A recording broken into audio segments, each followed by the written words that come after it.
Hey you guys, and welcome back to Dr. Holloman's music class. This is another video in a series of videos that I'm doing where I look into some of the Teachers Pay Teachers activities, worksheets, and projects that I have personally found extremely useful and effective. That I've bought and downloaded, and several of these items are free. So make sure that you go to my website, lmhmusicteacher.wixsite.com/my site, as well as my YouTube channel, Dr. Holloman's Music Class, to see more reviews of different Teachers Pay Teachers activities, worksheets, and products that I find extremely useful. And maybe even that'll spur you to find some that you can use, and you can let me know about those activities in your comments so that I can look into them for my own students. So let's get into this. So what I'm going to be talking about in this particular review is some rhythm composing worksheets that I have found useful. I think one or two of these are free, and this one you can hear is only $1.50. Really, really useful tool for composing rhythms using Halloween words. So as you can see on the worksheet here, let me see if I can make it a little bigger. Well, let me make it this. Okay, that's okay. And also make sure that you visit these users, that these teachers that upload these items. Go like their pages and see what other awesome content that they have. And you can see this is the Mindful Music Room that has uploaded this one. Absolutely fantastic. You get this as well as an easel activity that they can use for distance learning if you find yourself in a situation where you're having to do distance learning of some kind. This is one that you can use for your younger kids to start teaching them the basics of how to compose quarter note and eighth note patterns. As you can see, they have to match the Halloween word with the pattern that they see. And there are four patterns. That's two quarters, quarter eighth notes, two sets of eighth notes, and eighth note quarter pattern. So like Halloween, that would be, of course, we use cold eye in my classroom. That would be ta. Pumpkin, that of course would be ta.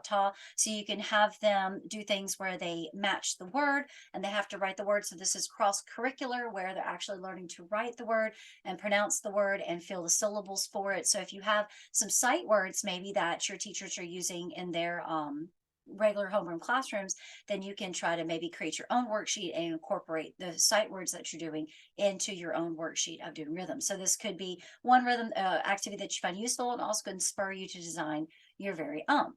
Write That Rhythm oral exercise is one that I do, and it is a free one that you can download. You can also, if you want to, once you download it, maybe add some of the rhythms to the top if you'd like to. This is by Amanda Bluntner. Her Teachers Pay Teachers site. Again, a great user who's put up a lot of great stuff on here. But for this one, you can see it's actually using the word measure. So then they start learning how to use that word measure. You've got the boxes for each of the beats, so they learn how to line up the beat within the box. And you can do something as complicated as they roll a dice to figure out what they're going to do, or you have them randomly choose, or they can work on this on their own, work on it in teams. There's so many different possibilities that you can do with this one, but it teaches your, especially I use this mostly with my first graders because I teach first through 12th, but my general music is first through sixth. So I use this with my first graders to teach them how to start separating those sounds into each of the beats and things like that, and basic notation skills. And you can use this one year round. Again, free. So many different possibilities that you can do with this one. Really, really great worksheet. Here's another free one that I do with my second graders when we introduce the 16th note pattern, before we get into the 16th or 8th, like the tika-tees kind of thing like that.